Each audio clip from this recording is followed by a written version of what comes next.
नमस्कार। जय गुरुदेव। जय गुरु गायत्री माँ। पंडित श्री राम शर्मा आचार्य वांग में 32 रामायण की प्रगतिशील प्रेरणाएं स्वाध्याय के क्रम में आज हम पढ़ेंगे पृष्ठ क्रमांक 2.125। शीर्षक है राम कथा का उद्देश्य और उपयोगिता। तुलसीदास जी अपने समय के असाधारण क्रांतिकारी थे। उन्होंने तत्कालीन अवांछनीय परंपरा पर साहसपूर्वक कुल्हाड़ा चलाया।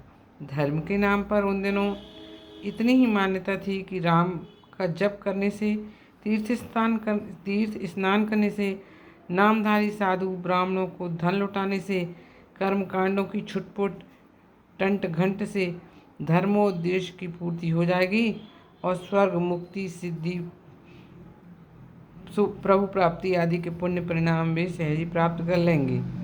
इसी धर्म विडंबना के सहारे वे आजीवन किए दुष्कर्मों के पाप दंड से, ईश्वरी कोप से बच जाएंगे। उन दिनों भाग्यवाद पलायनवाद का बोलबाला था।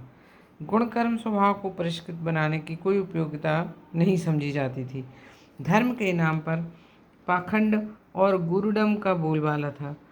जनता उसी भ्रम जंजाल में उलझी हुई असंख्य प्रकार विपत्तियों में धंसती चली जा रही थी। देश पूरी तरह पराधीनता के पाश में जकड़ा हुआ पाशविक अत्याचारों का शिकार बना हुआ था। लोग अपना पौरुष, मनोबल, स्वास्थ्य और चरित्र खो चुके थे। शारीरिक, मानसिक, नैतिक, आर्थिक, सामाजिक, धार्मिक, राजनीतिक हर क्षेत्र में अनाचार का बोलबाला था। समाज बिखर और टूट रहा था। उसकी जीवित लाश को स्वार्थी तत्व नोच नोच कर खा रहे थे। ऐसी दशा में उन्होंने राम कथा को अवलंबन बनाया और उसके सहारे उन सभी प्रेरणाओं को प्रस्तुत किया जो पतन और पिछड़ेपन से उबार कर मानवोचित स्थिति तक पहुंचाने में समर्थ हो सकती थी। उनका यह प्रयास देखने में धर्म चर्चा भर लगता था, पर उसके अंतराल में जो क्रांतिकारी तत्व भरे पड़े थे वे देर तक छिपे न रह सके। लोगों ने उस चिंगारी को देखा जो राम कथा के साथ साथ जल रही थी। वह राम भक्ति के प्रचार में के साथ साथ दावानल का रूप धारण कर सकती थी। इस तथ्य को देखकर निहित स्वार्थ चौकन्ने ही नहीं हुए। उन्होंने तुलसीदास को तरह तरह से लांछित और अपमानित करना आरंभ कर दिया। उनकी जान के ग्राहक बन गए। अपनी इस विषम स्थिति की चर्चा तुलसीदास जी ने अपनी पुस्तकों में की है।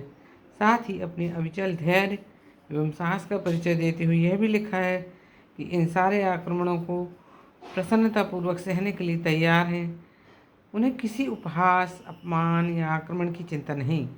वे इन संकटों को प्रसन्नतापूर्वक सहन करेंगे। रामायण जिन दिनों लिखी गई थी, जिस उद्देश्य से लिखी गई थी, प्रकारांतर से आज भी वे परिस्थितियां थोड़े हेर फेर के साथ मौजूद हैं। अस्तु उस प्रयास की उपयोगिता अभी ज्यों की त्यों बनी हुई है। जनता का पिछड़ापन, निहित स्वार्थों का अनाचार अभी भी कम नहीं। अस्तु रामायण कथा की आवश्यकता, उपयोगिता अभी भी ज्यों की त्यों है। उसमें सामयिक समाधान तो हमें मिलते ही हैं, साथ ही सनातन शाश्वत मानव धर्म का वास्तविक स्वरूप भी जिस कुशलता के साथ गुथा हुआ है वह भी कम महत्वपूर्ण नहीं है।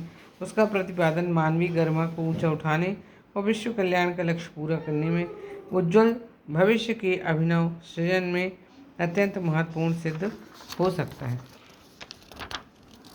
रामकथा के गतिशील तत्वों का प्रकाश जब जनमानस को हृदयंगम कराया जाएगा तो उन कथाकारों को आज भी निंदा, विरोध, उपहास एवं आक्रमण का भाजन बनना पड़ेगा। इसके लिए उन्हें तुलसीदास जी की तरह ही धैर्यवान और साहसी बनना चाहिए। सामान्य रूप से लोग संत तुलसी के उद्देश्य को न समझकर कहते हैं कि उन्होंने तो कथा स्वांतः सुखाय लिखी थी। वंदना प्रसंग में उन्होंने लिखा भी है, स्वांतः सुखाय तुलसी रघुनाथ गाथा, भाषा निबिद्ध मति मंजुल मात नूती।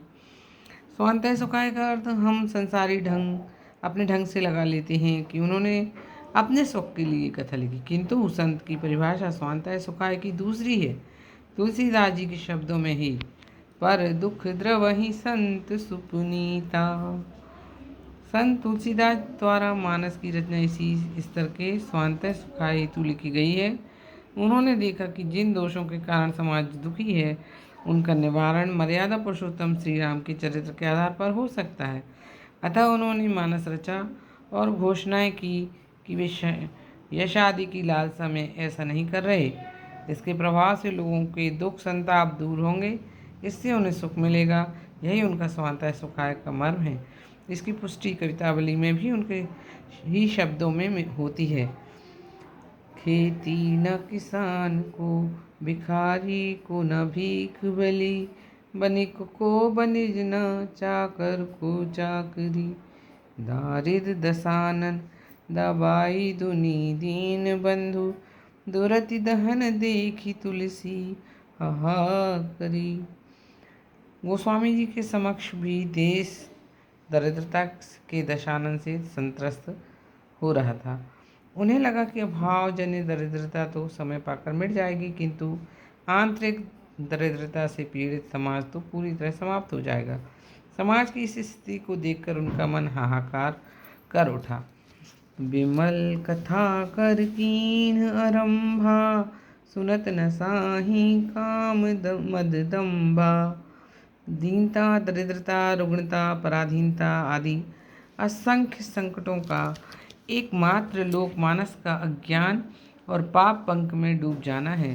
तुलसीदास जी ने अपनी सारी शक्ति सामर्थ्य इसी प्रयोजन के लिए झोंक दी। उन्होंने लोगों को संपन्न बनाने की अपनी असमर्थता स्वीकार करते हुए ये घोषणा की कि वे समस्त दुखों के मूल पर कुठाराघात करने वाली धर्म धारणा को परिष्कृत करेंगे। संस्कृत भाषा को ही धर्म चर्चा का माध्यम बनना रहने दिया जाए, यह आवश्यक नहीं। किसी समय संस्कृत सर्वसाधारण की लोक भाषा थी, तब उसी में शास्त्र रचे गए। अब जब कि वह स्थिति नहीं रही तो लोक भाषाओं में धर्म चर्चा होनी चाहिए। इसी युग आवश्यकता को ध्यान में रखते हुए तुलसीदास जी ने राम कथा को सामयिक भाषा में प्रस्तुत किया। स्वांतः सुखाय के साथ भाषा निबद्ध करने का उल्लेख